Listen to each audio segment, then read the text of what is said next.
So once again welcome back to my YouTube channel और स्वागत है आपका एक और नए वीडियो में। और कैसे हो आप लोग? आई होप आप सभी एकदम ही मस्त होंगे। सो फिर से एपिसोड शुरू करने से पहले एक छोटी सी बात कि प्लीज़ अगर मैं प्रोडक्ट टैग कर रहा हो तो उनमें से कुछ ना कुछ खरीदा करो ताकि मुझे थोड़ा बहुत मुनाफा हो सके और मैं तुम्हारे लिए ऐसे ही वीडियो बनाने की मोटिवेशन ला सकूं। तो प्लीज़ लाइक और शेयर भी किया करो, हो सके तो ज़्यादा से ज़्यादा कमेंट करो अच्छे वाले नेक्स्ट एपिसोड वगैरह वगैरह के। और नए हो तो चैनल को सब्सक्राइब कर दो यार, क्योंकि ये एकदम ही फ्री है और इसमें पैसा नहीं लगता है। तो प्लीज़ चैनल को सब्सक्राइब कर देना। और अब बिना बकवास के वीडियो शुरू करते हैं। सो वेल एपिसोड की शुरुआत में एक गेस्ट अपने कोनोहानाताई में आता है और युजु वहाँ पर काम कर रही थी, जो कि गेस्ट से बात करने का ट्राई करती है, लेकिन गेस्ट उसका कोई भी जवाब नहीं देता है। और वहाँ पर किरी कहती है कि रुक जाओ, वो साकुरा के रेगुलर कस्टमर है। और फिर वहाँ पर वो बंदा अपने साकुरा के पास जाता है और साकुरा उसे देखती है और वो बंदा एक प्यारी सी स्माइल करता है। और फिर वो जो बंदा होता है वो अपने साकुरा को जो उसने बीज इकट्ठा करे थे उनसे खिलौने बना के देता है, जिससे कि साकुरा खेलने लगती है। और फिर वहाँ पर युजु कहती है कि आप श्योर हो कि मुझे उन्हें टी या फिर कुछ और नहीं देना है।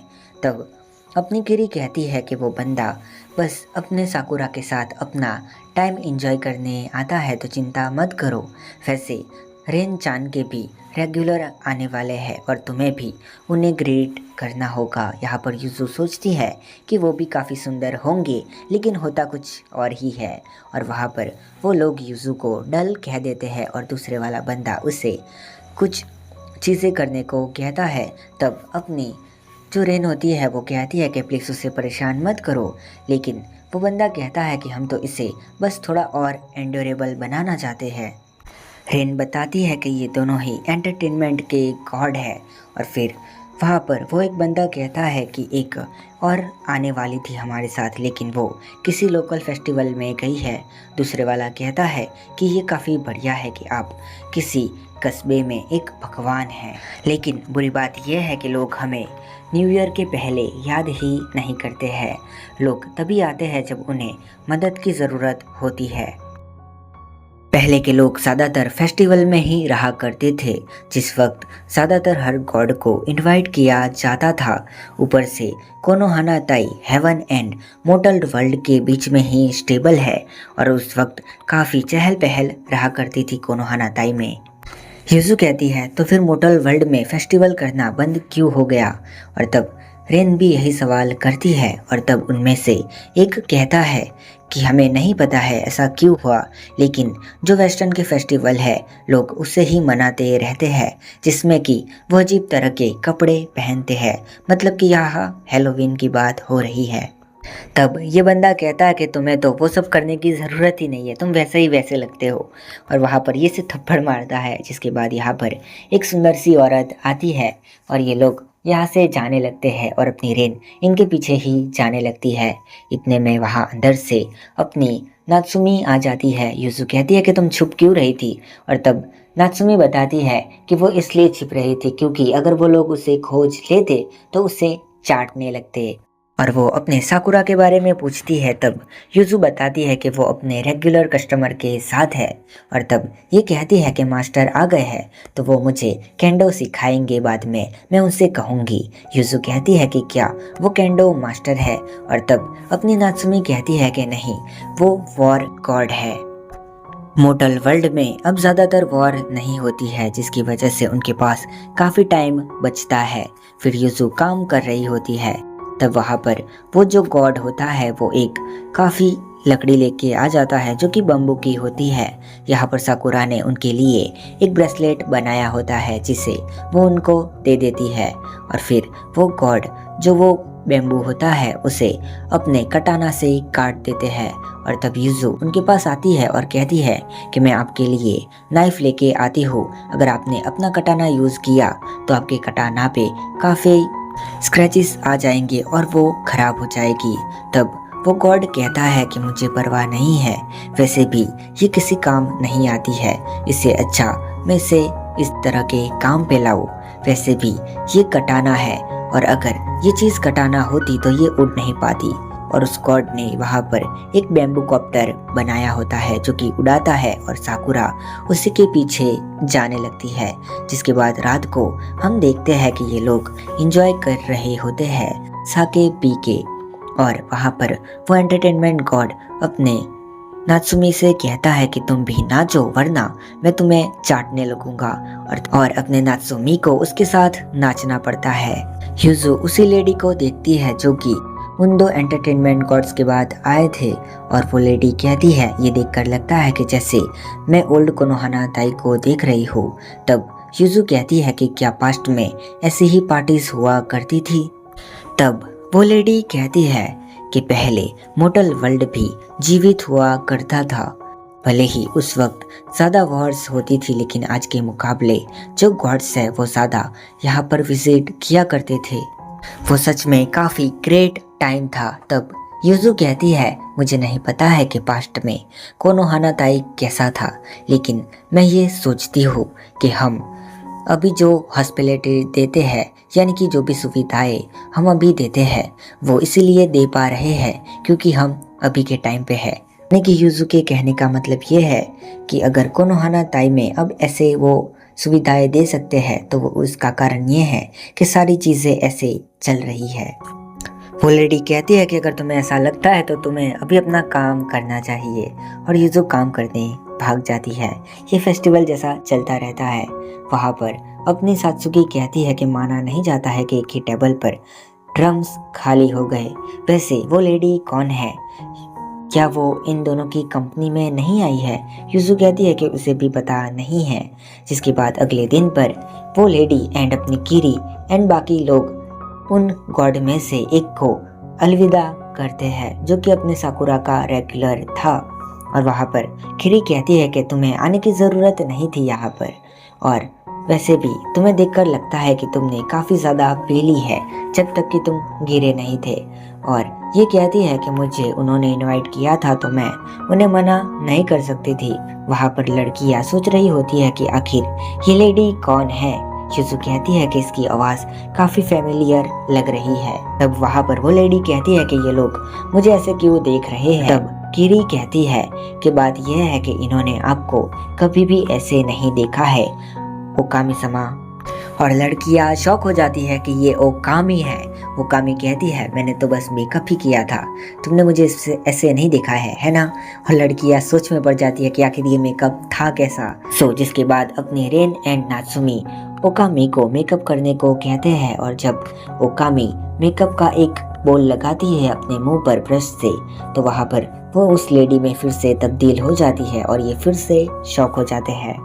इसके बाद हम ओकीको को देखते हैं जो कि सोचती है कि वो बोर हो रही है तो उसे किसी के साथ खेलना चाहिए। पर वो जैसे ही खेलने जाती है तो वो पाती है कि जो अपनी सारी अटेंडेंट्स है वो सभी काफ़ी बिजी है क्योंकि न्यू ईयर आने वाला है और सभी लोग फेस्टिवल के काम के लिए काफ़ी तैयारी कर रहे हैं। जिसकी वजह से ओकीको कुछ भी नहीं कहती है। नात्सुमी इसे सीढ़ियों के पास खड़ा हुआ देखती है और कहती है कि क्या बात है ओकीको। और वो कहती है कुछ भी नहीं, और तुम मुझे ओकीको कह के क्यों बुला रही हो जबकि मेरा नाम ओकीको है भी नहीं। और वो यहाँ से चली जाती है। जिसके बाद वो सोचती है कि हम दोनों को सिटी में जाना चाहिए। क्यों यूरोनोसुके? और वो मना कर देता है लेकिन ये फिर भी उसके ऊपर बैठ जाती है और सिटी की तरफ जाने लगती है ये सोच के कि मैं रहूँ ना रहूँ क्या ही फ़र्क पड़ जाएगा, वैसे भी मैं ज़्यादा दूर नहीं जाना चाहती हूँ। और वो लोग सिटी में घूम रहे होते हैं तभी वहाँ पर अपने यूरोनोसुके को कुछ स्मेल आती है और वो लोग एक चीज़ के पास जाते हैं तो अपनी ओकीको देखती है एक और डॉल को और वो उसे अपने साथ घर पे ले आती है। वो डॉल जागती है तब ये उसे बताती है कि वो इसे अपने साथ घर लाई है। वैसे उसे हुआ क्या है? तब वो डॉल बताती है कि मुझे फेंक दिया गया था और ये कहती है मुझे पता था आज से तुम मेरी डॉल हो। ओकीको कहती है कि हमें तुम्हारे बारे में कुछ करना होगा। तुम्हारे ऊपर काफ़ी डर्ट लगी है, ऊपर से तुम्हारे कपड़े भी ठीक नहीं है।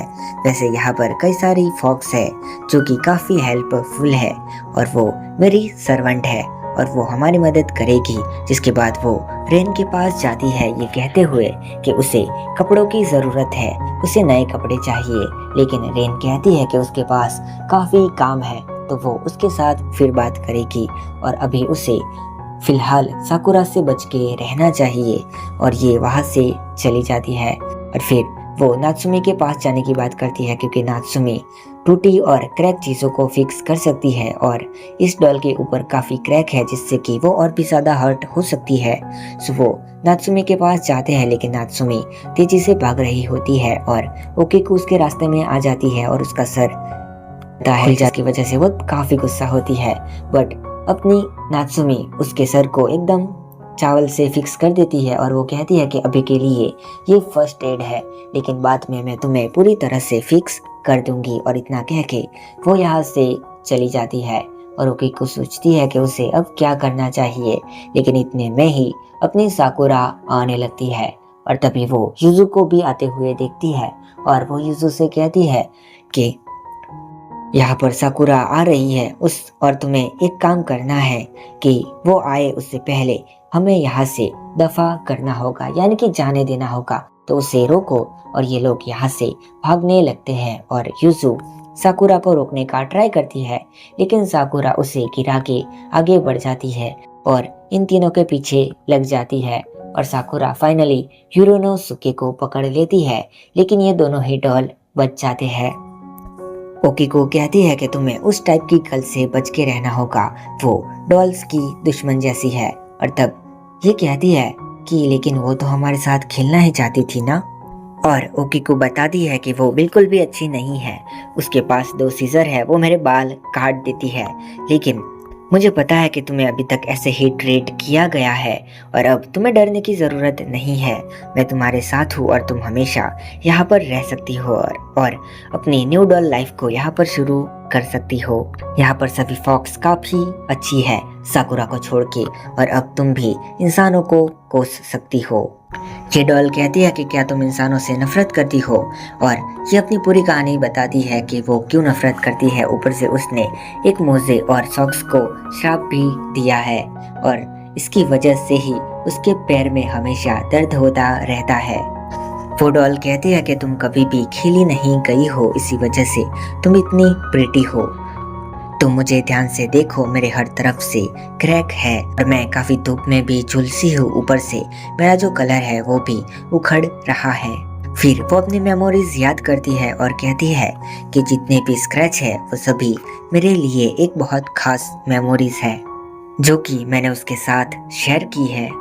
ओकीको कहती है लेकिन तुम फेंक दी गई और वो डॉल कहती है लेकिन यही तो हमारी जिंदगी होती है, हमें लड़कियों के फ्रेंड के तौर पर ही तो बनाया जाता है। लेकिन जैसे वो ग्रो होती है तो वो घर में खेलने के मुकाबले कुछ मज़ेदार करना पसंद करती है और वो कुछ बढ़िया चीज़ खोज लेती है जिससे कि वो खेल सके और ग्रो हो सके।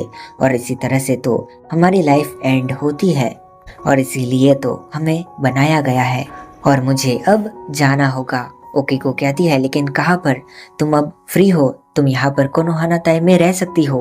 और तब वो डॉल आगे जाते हुए कहती है सॉरी लेकिन मैं तुम्हारी फ्रेंड नहीं बन सकती हूँ और वो यहाँ से गायब हो जाती है और ओकीको उसे ही देखती रहती है।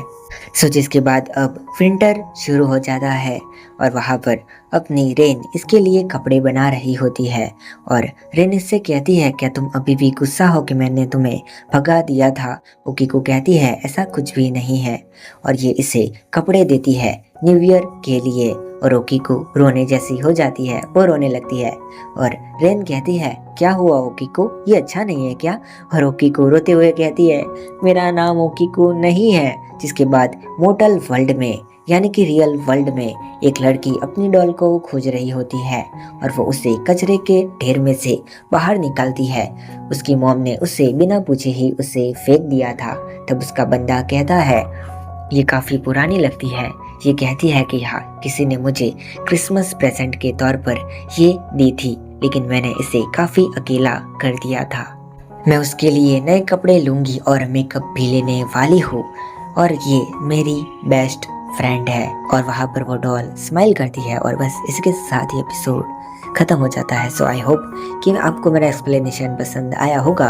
अगर पसंद आया हो तो एक लाइक, कमेंट और शेयर कर देना। अगर नए हो तो सब्सक्राइब कर देना गाइस। और हाँ, टेक प्रोडक्ट्स को चेकआउट करना बिल्कुल भी मत भूलना और एंजॉय करना। मैं मिलता हूँ किसी और वीडियो में, तब तक के लिए बाय और टेक केयर।